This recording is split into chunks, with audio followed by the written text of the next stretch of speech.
నమస్తే, welcome to truth news. ముందుగా బులెటిన్లోని headline చూద్దాం. తెలంగాణ బీజేపీ అధ్యక్షుడి ఎంపికపై రాజాసింగ్ సంచలన వ్యాఖ్యలు. అధ్యక్షుడిని ఓటింగ్ ద్వారా ఎన్నుకోవాలని డిమాండ్. అధిష్టానం ఒకరి పేరు ఖరారు చేసిందన్న ప్రచారంపై స్పందన. నావాడు నీవాడు అంటే పార్టీకి నష్టమని వ్యాఖ్య.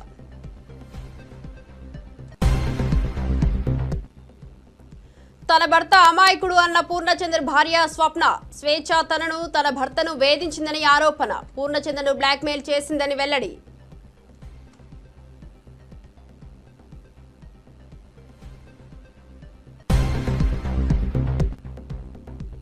తాడిపత్రిలో మరోసారి భగ్గుమన్న రాజకీయ వైరం. తాను 3 రోజులు ఊళ్ళో ఉండటం లేదని జేసీ ప్రకటన. నీ ఇల్లు కూలగొట్టేస్తారేమో అంటూ వ్యాఖ్యలు. తన శత్రువు పెద్ద రెడ్డే కానీ వైసీపీ కార్యకర్తలు కాదన్న జేసీ.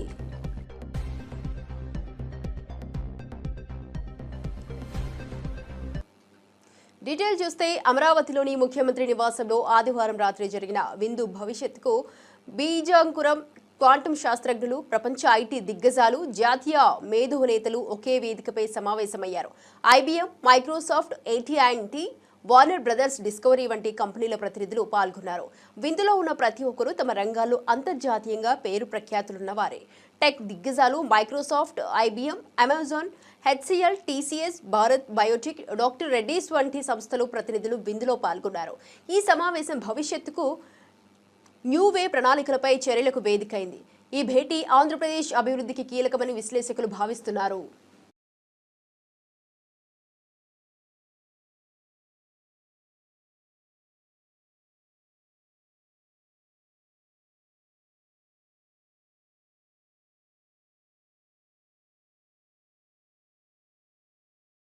Then when I spoke about cell phone, everybody echoed me political opposition. Cell phone can give food or shelter or water, what you are talking, why you are doing all these things, who wants this, like that. Today, after 25 years, wife can live without husband, husband can live without wife, both cannot live. స్వేచ్ఛ ఆత్మహత్య కేసులో కొత్త మలుపు తలెత్తింది. పూర్ణచంద్ర భార్య స్వప్న మీడియాకు video ద్వారా స్పందించారు. స్వప్న ప్రకటనలో స్వేచ్ఛ కూతురు తమపై చేస్తున్న ఆరోపణలు తట్టుకోలేకపోతున్నారని చెప్పారు.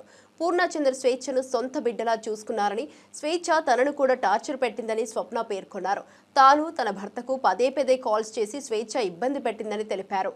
స్వేచ్ఛ కూతురు అన్ని ఆరోపణలు ఎవరు చెప్పిస్తున్నారో తనకు తెలియదని, తన భర్త చెడ్డవారిలో లేరని, న్యాయస్థానాలపై తనకు నమ్మకం ఉందని స్వప్న తెలిపారు. ఈ ప్రకటన కేసు దర్యాప్తులో కొత్త కోణాలు తెచ్చింది. అందరికీ నమస్కారం. నేను పూర్ణచంద్ర భార్య స్వప్న. నాకు స్వేచ్ఛ పూర్ణ ద్వారానే పరిచయం అయింది. రిలేషన్ ఉందని నాకు అసలు తెలియదు. ఈ రిలేషన్ గురించి కూడా నాకు తెలిసింది స్వేచ్ఛ ద్వారానే. తను నాకు ఫోటో పెట్టడం ద్వారా తెలిసింది. నేను పూర్ణని అడిగాను ఏంటిది అని చెప్పేసి అడిగితే చెప్పాడు.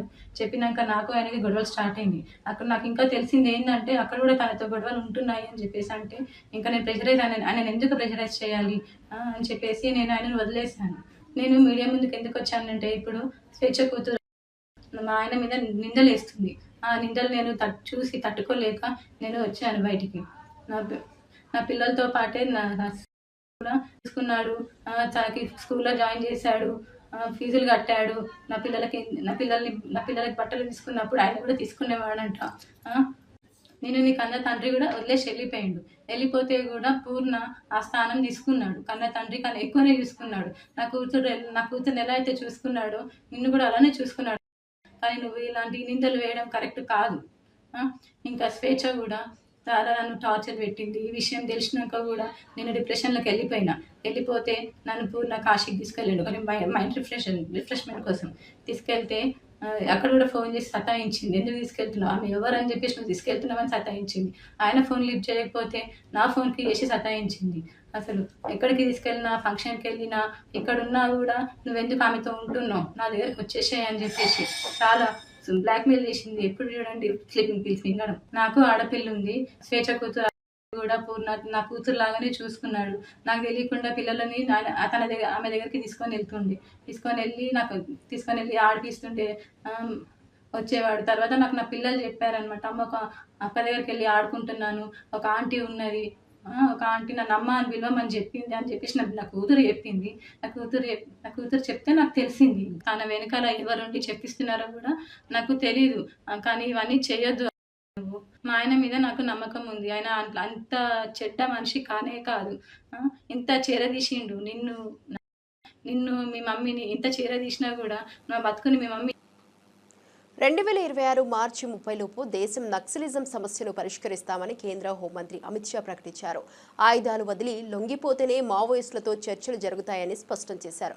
పహల్గాం ఉగ్రదాడి ద్వారా పాకిస్తాన్ భయపెట్టాలని చూసినప్పటికీ ఆపరేషన్ సింధూర్ ద్వారా భారత్ తన శక్తిని ప్రపంచానికి చాటిందని అన్నారు. మోదీ ప్రభుత్వం ఉగ్రవాదాన్ని మాత్రమే కాదు, దేశంలోని నక్సలిజాన్ని కూడా అంతం చేయాలని కట్టుబడి ఉందని తెలిపారు.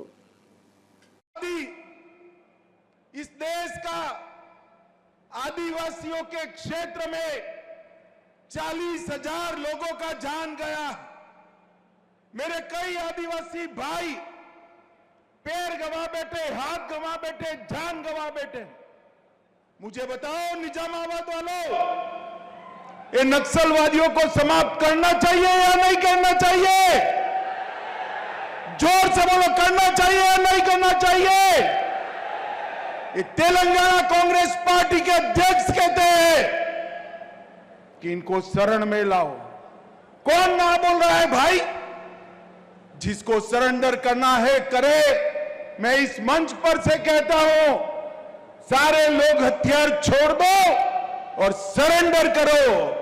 मगर सरेंडर नहीं करेंगे तो हमने तय किया है 31 मार्च 2026 के पहले इस देश से नक्सलवाद को हम समाप्त कर देंगे। కాంగ్రెస్ నేత మాజీ ఎమ్మెల్సీ కొండా మురళి ఇటీవల జరిగిన ఎన్నికల్లో 16 ఎకరాల భూమి అమ్మి 70 కోట్ల రూపాయల ఖర్చు పెట్టినట్లు తెలిపారు. తనకు ఇంకా 500 ఎకరాల భూమి ఉందని, ఇతరుల వద్ద నుంచి ఒక్క పైసా కూడా అవసరం లేదని స్పష్టం చేశారు. ఈ ప్రకటన రాజకీయ వర్గాల్లో ఆసక్తి రేకెత్తిస్తోంది. ఎన్నికల ఖర్చు మరియు భూముల వివరాలపై మురళి చేసిన వ్యాఖ్యలు విశేషంగా చర్చనీయాంశంగా మారాయి. తన సొంత వనరులతోనే రాజకీయాల్లో కొనసాగుతారని మురళి అభిప్రాయపడ్డారు. ఈ ప్రకటనతో ఆయన ఆర్థిక స్థైర్యాన్ని మరోసారి ప్రదర్శించారు. మీ దగ్గర ఒక పైసా అవసరం లేదు కొండమూర్లకి. ఇప్పటి వరకు మరి నేను వచ్చిన కాంచి ఇప్పటి వరకు ఎవరినన్నా ఇబ్బంది పెట్టినా అని దయచేసి కనుక్కోవాలి. ఆ వాసవి కన్యకా పరమేశ్వర్ సాక్షిగా చెప్తున్నా.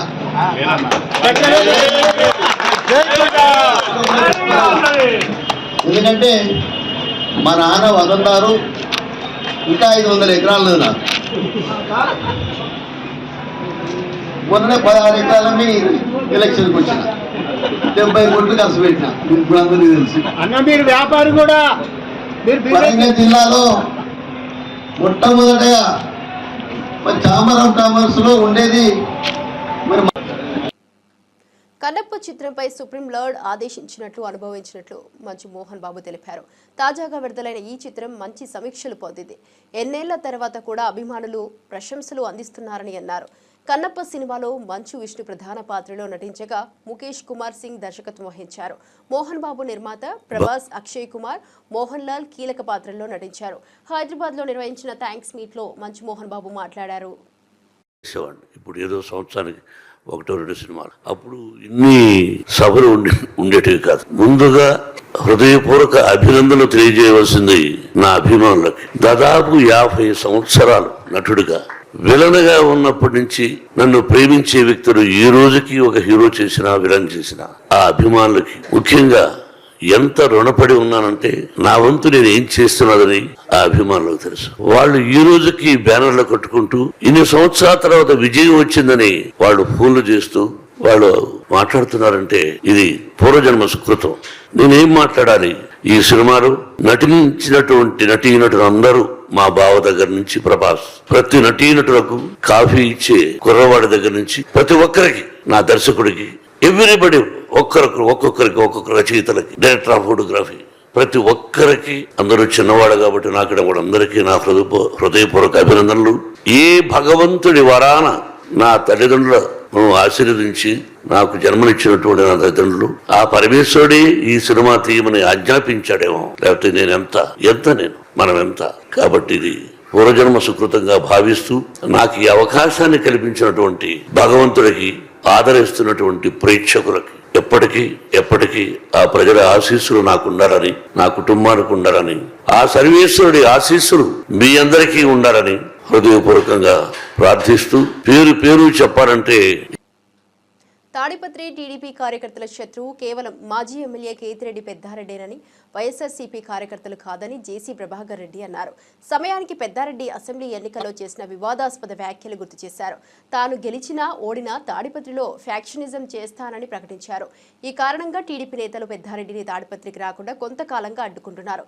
ఈరోజు ఉదయం పెద్దారెడ్డి తాడిపత్రిలోని తన నివాసానికి రాగా పెద్దారెడ్డి మరియు జేసీ ప్రభాకర్ రెడ్డి ఇళ్ల వద్ద ఉద్రిక్త వాతావరణం నెలకొంది. వాళ్ళ మీద లీగల్గా పోయినాం. కనీసం మేము ఎందుకు లీగల్గా పోతామంటే మంచిది కాదు. ఎట్లంటే అది కొట్టకూడదు. ఇంట్లో మొత్తం రిజిస్ట్రేషన్ తప్పు, ప్లాన్ లేదు, అయినా కానీ లీగల్గా పోతాను. ఈ పొద్దు ఎవరెవరు వచ్చినారు దగ్గర కొన్ని ఫోటోలు ఉన్నాయి.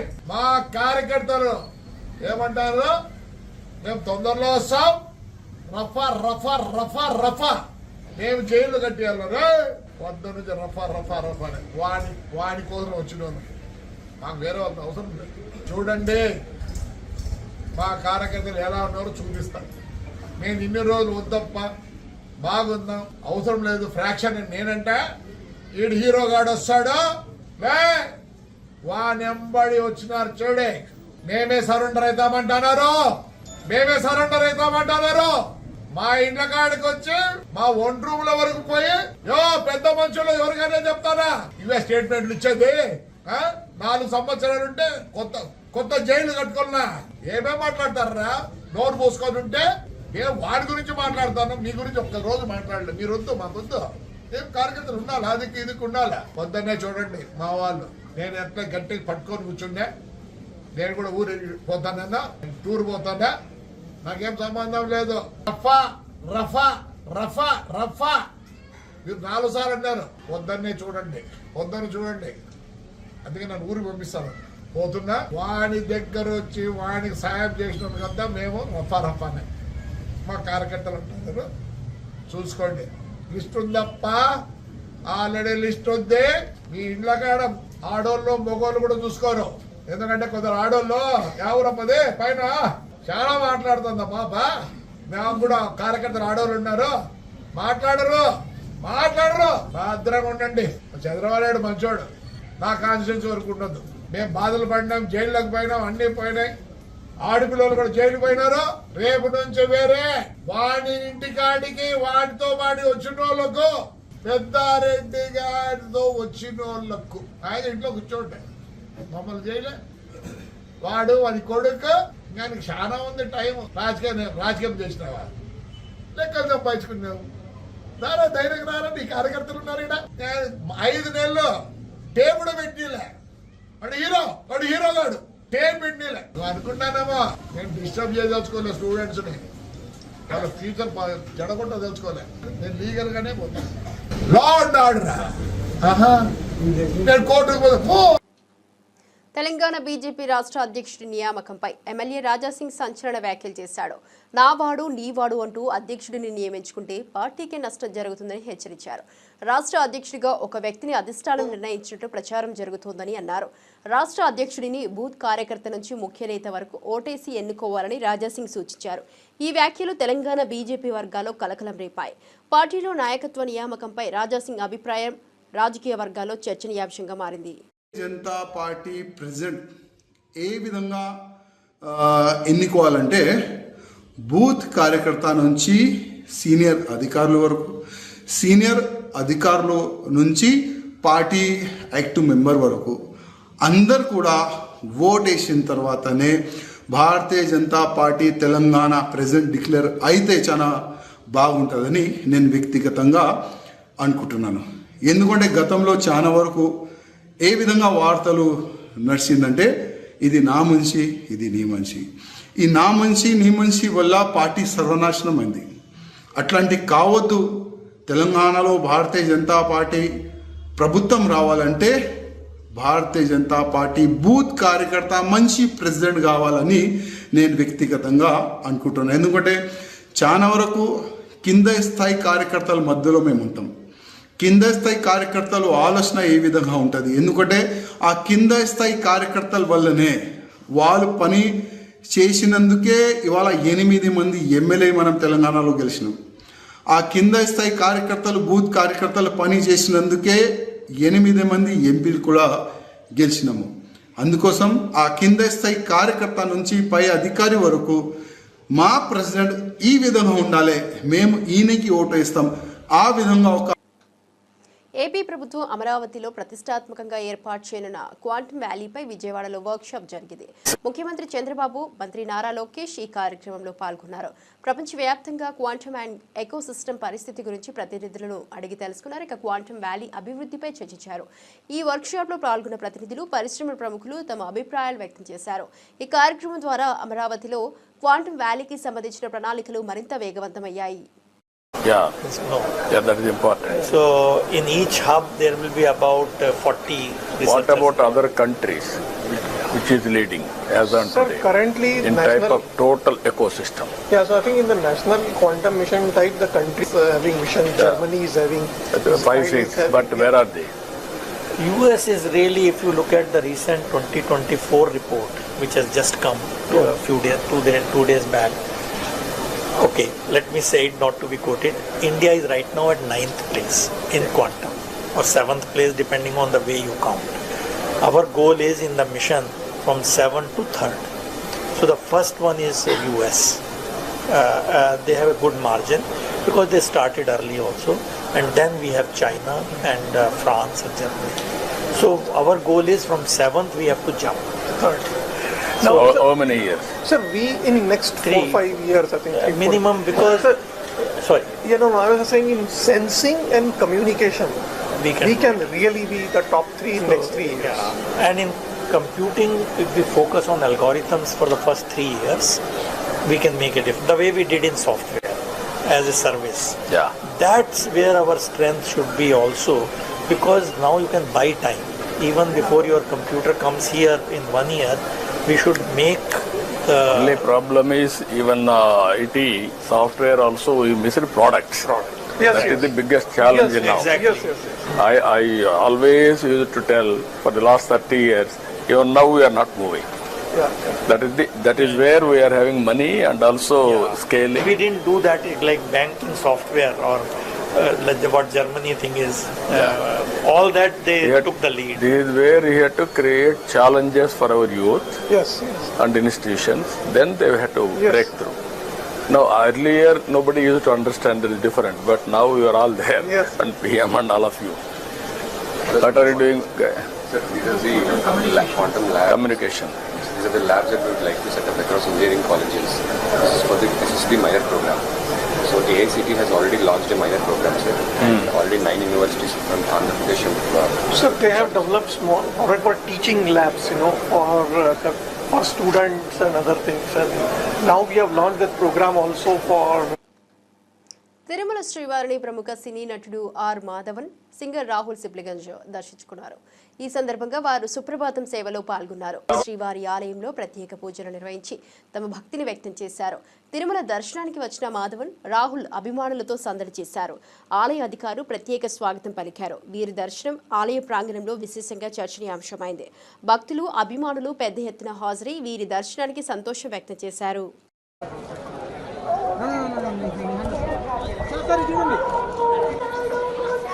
సార్ 1 నిమిషం సార్.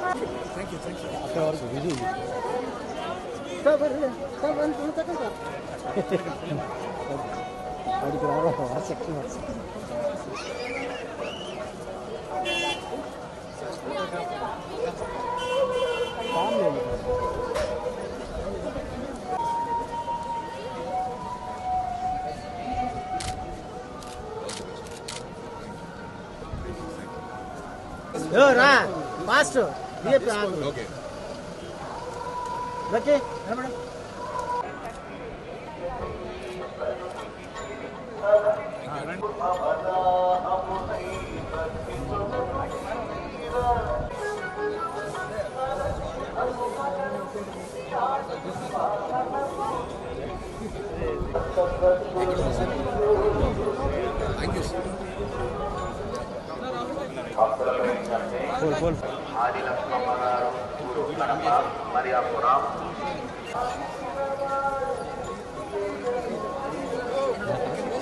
నన్ను దోహేస్తా వెనకరా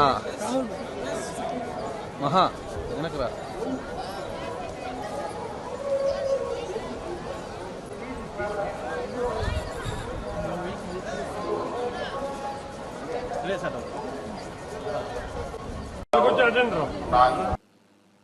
తెలంగాణలో బీజేపీని అధికారంలోకి తెచ్చేందుకు కృషి చేస్తానని మాజీ ఎమ్మెల్సీ రామచంద్రరావు ప్రకటించారు. తన పేరు ఇంకా అధికారికంగా ప్రకటించినప్పటికీ బీజేపీ జాతీయ అధిష్టానానికి ధన్యవాదాలు తెలిపారు. చిన్నవాళ్లు పెద్దవాళ్లు కార్యకర్తలందరినీ కలుపుకొని పనిచేస్తారని చెప్పారు. రాబోయే అన్ని ఎన్నికల్లో బీజేపీని గెలిపించడమే తన ప్రధాన లక్ష్యమన్న రామచంద్రరావు పార్టీ విజయానికి నిస్వార్థంగా కృషి చేస్తారని తెలియజేశారు. తెలంగాణ రాష్ట్రానికి నన్ను అధ్యక్షుడిగా నియమిస్తున్నట్టు ప్రచార ప్రసార సాధనాల్లో ఉపయోగించగలుగుతాయి. అధికారికంగా ప్రకటించబడలేదు. ఏదైనప్పుడు కూడా నా పేరు వస్తున్నందుకు, నా పేరు పరిశీలన ఉన్నందుకు జాతీయ అధిష్టానానికి, అదేవిధంగా రాష్ట్ర పార్టీ అధిష్టానానికి నేను ధన్యవాదాలు చెప్తున్నాను.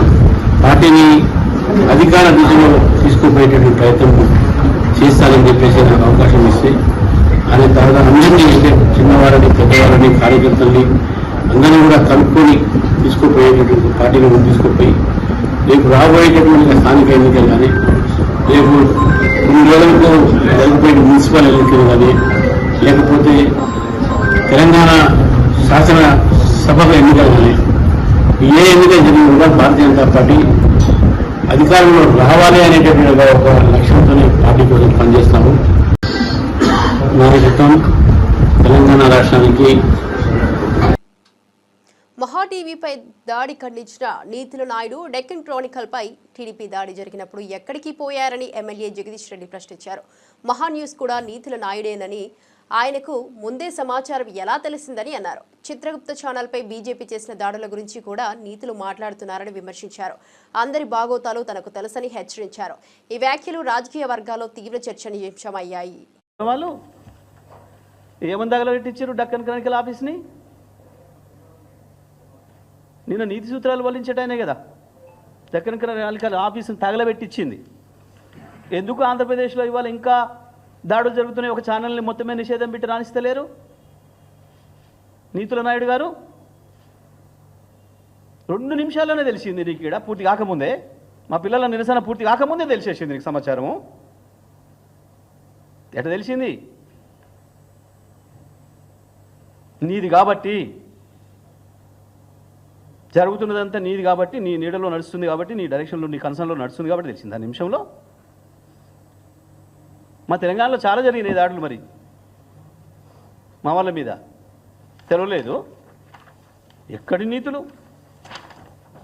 ఇగోది క్రానికల్, డెక్కన్ క్రానికల్ మీద నీ కండవ కప్పుకొని చేసిన దాడి. లెస్స నీతులు ఎందుకు? ఆయన ఎవరో పవన్ కళ్యాణ్ అట, పాపం వారు నీతులు చెప్తారు. ఈ బీజేపీ వాళ్ళు పాపం వాళ్ళదైతే ఇంకా హంతకుడే మళ్ళీ సావుకాడికి వచ్చి ఏడ్చినట్టుంటే వాళ్ళ ముచ్చట.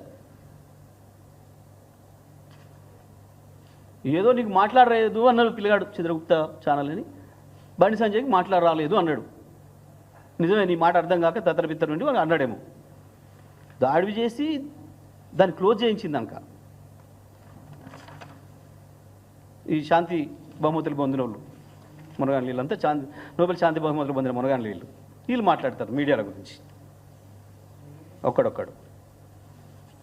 యాడికి పోయి మీ బాగోతాలు అన్నీ అట్టే ఉంటాయి, రికార్డ్ అయ్యి ఉంటాయి ప్రతిదీ కూడా, ఏ ఒక్కటి పోదు. చాలా నీతి సూత్రాలు మాట్లాడుతున్నారు. 30 గజాలు 60 గజాలలో పేదలు కట్టుకున్న ఇండ్లు కూల్చేస్తారని బీజేపీ ఎంపీ ఈటల రాజేందర్ ఆగ్రహం వ్యక్తం చేశారు. బంజారాహిల్స్లో ఎకరాలు ఆక్రమించిన కాంగ్రెస్ నాయకులు 100 కోట్ల రూపాయలు భూమి రిజిస్ట్రేషన్ కోసం జీవోలు తెచ్చారని, వాటిని ఎలా న్యాయం చేస్తారని ప్రశ్నించారు. పేదలపై అన్యాయం జరుగుతుందని, నాయకుల కోసం ఆస్తులను కాపాడుతున్నారని విమర్శించారు. ఈటల వ్యాఖ్యలు రాజకీయ వర్గాల్లో సంచలనం సృష్టించాయి. పేదల పక్షాన నిలబడి అన్యాయాలను ప్రశ్నించడం ద్వారా ఈటల రాజేందర్ తన పదును చూపించారు. 20 గజాలలో ఇల్లు కట్టుకుంటోడు ఉన్నోడా లేనోడా మూర్ఖుల్లారా కనబడతలే అని చెప్పి అడుగుతున్నా. ఇంత మా ప్రభాకర్ ఒక మాట చెప్పిండు, బంజారా హిల్స్లో ఒక్కొక్క ఎకరం 50 కోట్లు 60 కోట్లు 100 కోట్లు గా భూములని నీ పార్టీ నాయకులు డబ్బున్నోళ్ళు కలిగిన వాళ్ళు ఇవాళ అధికారంలో ఉన్నోళ్ళు ఆక్రమించుకుంటే దాన్ని రెగ్యులరైజ్ చేయడానికి ఇంతకుముందు చెప్పినట్టుగా జీవో నంబర్ 58 జీవో నంబర్ 59లో వాళ్ళ ల్యాండ్ 6 ఎకరాలు ఉంటుంది, కానీ 20 మంది పేరిట 30 మంది పేరిట చిన్న చిన్న బిట్లుగా చేసి వారికి రిజిస్ట్రేషన్ చేసావు కదా కొడుక. ఇవాళ ఈ 30 గజాలని 60 గజాలని ఇల్లు కొలగొట్టి వాళ్ళ బతుకులలో మట్టి కొడితే నీకు ఏమాత్రం న్యాయం అవుతుందా నా కొడుక. తెలంగాణలో మహిళలను తప్పుగా చూపిస్తే తలకాయలు పట్టి రప్ప కోసి పారేస్తారని మాజీ మంత్రి శ్రీనివాస్ గౌడ్ తీవ్ర హెచ్చరిక చేశారు. మీ అక్క చెల్లి తల్లిని అలానే చూపిస్తే ఊరుకుంటారా అని ప్రశ్నించారు. మహిళల జోలికి పోకుండా విమర్శలు చేయండి గౌడ్ సూచించారు. ఇక ఈ వ్యాఖ్యలు మహిళల గౌరవ పరిరక్షణపై ఆయన కట్టుబాటును స్పష్టం చేస్తున్నాయి. తెలంగాణలో రాళ్లతో కాదు, అసలు యాక్చువల్ గా ఆడవాళ్ళ జోలికి వస్తే తలలు నరుకుతారు రవి, తలలు నరికేస్తారు, నాలుకలు కోసేస్తారు. తెలంగాణలో బిడ్డ మా చెల్లెల మీద అపాడం వేస్తావా, మా అక్క మీద అపాడం వేస్తావా, మా అమ్మ మీద అపాడం వేస్తావా, కొడుక చూసిన వారా కొడుక రారా అని తలకాయని పడకాల వాటి గీసి రప్పరప్ప కోసి పాడేంటారు, లేకపోతే నరికి పాడేంటారు. అవి చేసేది తెలంగాణలో. ఏదో రాయి వేసినంత మాత్రం నువ్వు అర్థం మరిగిపోయింది రవి. కానీ తెలంగాణ గుండె కలిగిపోలేదా? ఏ ఆడవాళ్ళు అయితే మీరు చూపిస్తున్నారో, ఏ ఆడపిల్లలు అయితే రమ్మన్నాడు పోయిండు చూసింది బదిలిస్తే పండుకుని ఏదో మాట్లాడుతున్నారో, మరి నీ అక్కనో చెల్లెనో చూపించున్నా, మరి నీకెంత బాధ అయితే తెలుస్తుంది. ఆడవాళ్ళ జోలికి రాకుండా నువ్వు మాట్లాడు, ఆడవాళ్ళ జోలి లేకుండా నువ్వు ఏదైనా దమ్ముంది ఎదుర్కోవడానికి ఎవరే కానీ ఆడవాళ్ళ మీద నీచంగా చూపిస్తే తెలంగాణ సమాజం నడపాలి సహించదు. మీరు పడుతూ నింటది ఒక పూట ఉపాసం ఉంటారు, కానీ ఇలాంటి చెడ్డది కుటుంబ సభ్యుల ఆడవాళ్ళ. సంగారెడ్డి జిల్లా అగ్ని ప్రమాద ఘటనా స్థలాన్ని మాజీ మంత్రి హరీష్ రావు పరిశీలించారు. ప్రమాద సమయంలో 140 మంది కార్మికులు లోపల ఉన్నారని స్థానికులు చెబుతున్నారు. కానీ అధికారులు 8 మంది చనిపోయారని 26 మంది చికిత్స పొందుతున్నారని చెబుతున్నారు. అంటే మొత్తం 34 మంది మాత్రమే. ఇంకా ఎంతమంది శిథిలాల కింద ఉన్నారో అర్థం కాని పరిస్థితి ఉందని హరీష్ రావు ఆందోళన వ్యక్తం చేస్తున్నారు. ఈ పరిస్థితులు అధికారుల నిర్లక్ష్యాన్ని ప్రతిబింబిస్తున్నాయని విమర్శించారు. కార్మికుల భవితవ్యంపై ప్రభుత్వాన్ని జాగ్రత్త పడాలని కోరారు. కంట్రోల్ రూమ్ పెట్టండి, ఒక కామన్ ఫోన్ నంబర్ ఇవ్వండి. ఇన్సిడెంట్ జరిగింది 9 గంటలకు, దాదాపు 1 అవుతా ఉంది, 5 గంటలు అయింది. ఏం చేస్తున్నారు 5 గంటల నుంచి? ప్రభుత్వం ఏం చేస్తుంది? అధికారులు ఏం చేస్తున్నారు? ఇంత పెద్ద ఇన్సిడెంట్ ఈ ప్రాంతంలో జరిగితే ఒక కంట్రోల్ రూమ్ పెట్టి ఒక ఫోన్ నంబర్ను పెట్టి ఎవరైనా ఫోన్ చేస్తే ఇగో పలానోళ్ళు పలానా హాస్పిటల్లో ఉన్నారు, పలాని వాళ్ళు చనిపోయి పోస్ట్ మార్టం దగ్గర ఉన్నారు, ఇంకా మిగతా వాళ్ళ వివరాలు తెలవాల్సిన అవసరం ఉంది, తీసుకోవాలన్నా వద్దా? ఇప్పుడు ఒక 4-5 నాకే కలిస్తే నేను తీసుకెళ్లి అక్కడ కలెక్టర్ గారికి ఆర్డీఓ గారికి కల్పించాల్సిన పరిస్థితి ఏర్పడ్డది. ఎంత ఇర్రెస్పాన్సిబుల్ గా ప్రభుత్వము ఈ అధికార యంత్రాంగం పనిచేస్తుందంటే ఇది నిజంగా చాలా బాధాకరం. ఒకవైపు ఎన్డీఎస్ఆర్ఎఫ్ బృందం అద్భుతంగా లోపల పోయి పనిచేస్తున్నారు, వాళ్ళను మనం అభినందించాల్సిందే. కానీ రెవెన్యూ యంత్రాంగము జిల్లా యంత్రాంగం ఏం చేస్తున్నట్టు? బయట నేను ఇప్పుడు చెప్పాను, ఒక టేబుల్ పెట్టుకోండి, ఒక చిన్న హ్యాండ్ మైక్ పెట్టుకోండి, ఓ 2 తహసీల్దార్లను 2 ఎస్ఐలను ఆడ కూర్చోబెట్టండి, ఓ లిస్టు దగ్గర పెట్టుకోండి, ఎవరెవరిని ఏ హాస్పిటల్కి పంపించుకుంటే ఒక లిస్టు పెట్టుకోండి, చనిపోయిన వాళ్ళది ఒక లిస్టు పెట్టుకోండి, అసలు డ్యూటీలో ఎంతమంది ఉన్నారో, ఆ రోజు మార్నింగ్ షిఫ్ట్కి ఎంతమంది పంచ్ చేసినారో అటెండెన్స్ లిస్ట్ ఒకటి పెట్టుకోండి. అంటే డ్యూటీ ఎంతమంది పంచ్ చేసిండ్రు, అసలు డ్యూటీలో ఎంతమంది ఉన్నారంటే ఒక్కొక్కరు ఒక లెక్క చెప్తున్నారు. కలెక్టర్ది ఒక లెక్క ఉంది, ఎస్పీది ఒక లెక్క ఉంది, ఇంకొకరిది ఇంకో లెక్క ఉన్నది. డ్యూటీలో ఎంతమంది ఉన్నారు ఆ టైంకు 9 గంటల 18 నిమిషాలకు అంటే ఇప్పటి వరకు 5 గంటలైనా ఎంతమంది షిఫ్ట్లో పనిచేస్తున్నారో అధికారులు చెప్పడం లేదు. అసలు ఏ వివరాలు కూడా లేకుండా బాధ్యతారహిత్యంగా పనిచేసినట్టు కనబడతా ఉంది. మరి ఇది రాష్ట్రంలో కార్మిక శాఖ మంత్రి ఏం చేస్తున్నట్టు? మరి ఇవి ఇప్పటివరకు బులెటిన్ అప్డేట్ చూస్తూనే ఉండండి ట్రూత్ న్యూస్.